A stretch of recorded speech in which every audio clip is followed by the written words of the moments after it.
I think that we can all agree that Disney is by far one of the worst companies or studios possible out there in Hollywood, given of how Bob Iger has been running things, about how really out of touch with the reality the Disney board of directors have been over the past several months, and making all these poor choices and decisions with their movies, TV shows, merchandise, the parks, etc., etc. The list goes on, and how we have seen box office failure one after the other, with, of course, Disney throughout 2023.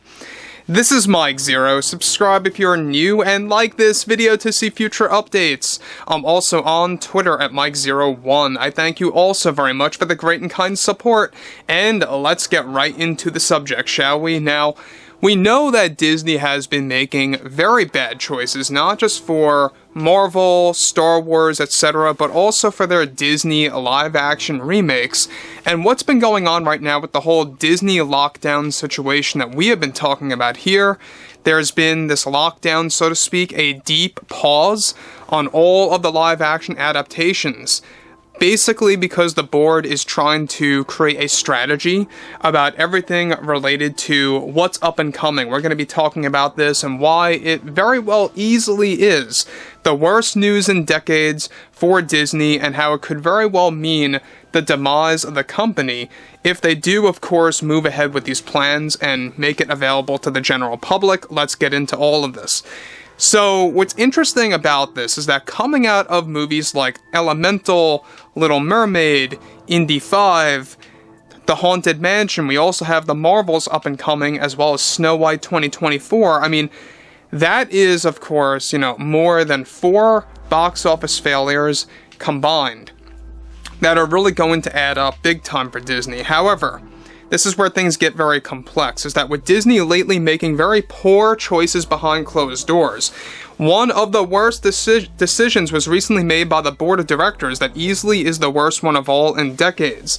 Since many live-action movies have been put on lockdown, as it turns out, the main reasoning behind this lockdown has to do with the fact that they are going to go extreme with their DEI agenda for the Hercules remake, Sword in the Stone, Sleeping Beauty, as well as a planned Little Mermaid sequel, Lilo and Stitch, Moana, The Aristocats, Tink, which is a film about Tinkerbell, and even plans for The Black Cauldron, as Disney holds the screen rights to that.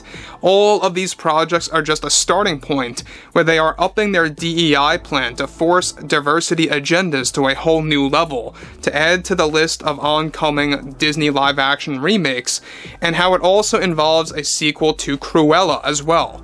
Disney is set to make some of these announcements at this year's D23 event.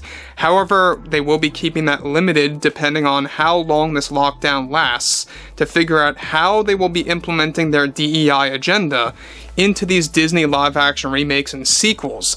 Some of these announcements will be saved until the first earnings call for 2024, however. Bob Iger and the board are moving forward with full force to make these agendas happening, of course, with their upcoming films. Now guys, let me just pause here for 1 second. This just goes to show you that they do not care about everything that is happening with the current situation about DEI that we talked about last week. They are doubling down. They are not dialing back. They are going all out with DEI on the upcoming Disney live-action remakes, alright? Now, this just goes to show you that it wasn't enough when it came to The Little Mermaid, or with Snow White. They're not learning their lesson at all, and they don't care about the money at the end of the day. It's all about really just sending out that message to the general public, and it may sound crazy to a lot of people, but it's true. Disney really has this obsession with telling people how to think. Now, when we look at stuff like this, specifically Bob Iger and the board, they've had their shakeups before in the past, and they still have some shakeups to this day. Specific disagreements and creative differences about where they're going to be taking their films and exactly how they will be produced. It just goes to show you that Disney, if they ever are to be sold off to Apple, which I really hope that they never will be, there's been a lot of rumblings by the Hollywood Reporter that this could very well happen, that it's on the table. If there's anybody worse than Disney, it's Apple, in my opinion. That's just my take on things. But when you look at stuff like this, the fact that we have Bob Iger and the board doubling down on DEI, this also involves Tarzan as well, another live-action remake that's on the table to suffer the whole DEI agenda getting thrown over it. It goes to show you that they really are tarnishing Disney one movie at a time. And it really brings myself the question, how can they keep doing this without going out of business, you know? So moving onwards, alright? With no plans to stop in sight, Bob Iger is also planning to make a full statement very soon about this DEI agenda to be presented at D23 by upping diversity and female power in their films, shows, and more, while also lessening the amount of male roles that are significant and not, of course, and not really at the forefront. Some of the board members, which are a minority, are actually opposed to these ideas as they fear it will bring the company to ruin and will eventually force them to sell to another entity to take over the company altogether. Bob Iger has been looking into selling aspects of Disney as well to other businesses on the table. Now again, as we talked about this about 2 weeks ago, there are aspects, specific business models of Disney that Bob Iger wants to sell to other businesses out there. Now we're not quite sure exactly who they are, but I wouldn't be surprised if they perhaps sell Nat Geo, or maybe something like around those lines. Or if Disney Plus really just starts to fail, I don't see them canceling that streaming service this year, but it's possible that if it keeps failing throughout 2024, they're going to have to end that service by 25. I mean, there's just a given fact. If Ahsoka is that big of a failure, if all the upcoming Marvel content just continues to fail and viewership falls, how can they keep making content like that, right? So, this is the interesting part about this. Nobody wants to see this DEI nonsense getting thrown over, you know, these very big movies when it came to their animated counterparts in pop culture. The fact that they want to tarnish that and really rewrite history for a newer generation, it really shows.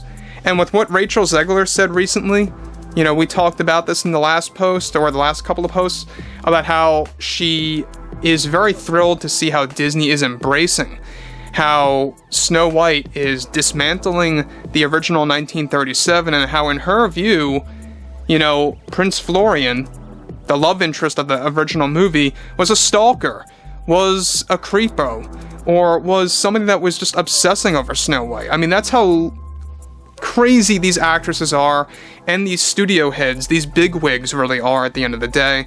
This is all how they think. This is all interconnected of their way of thinking, and it doesn't stop there. So again, I think the fact that they are going all out on this just goes to show you that they don't care about money.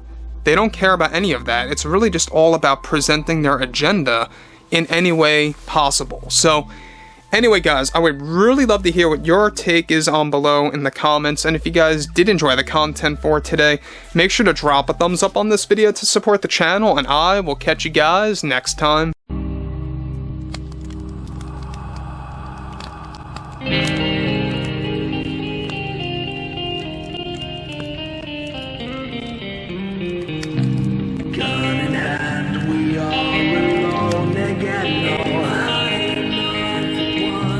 Night to moon, we hear them moans again.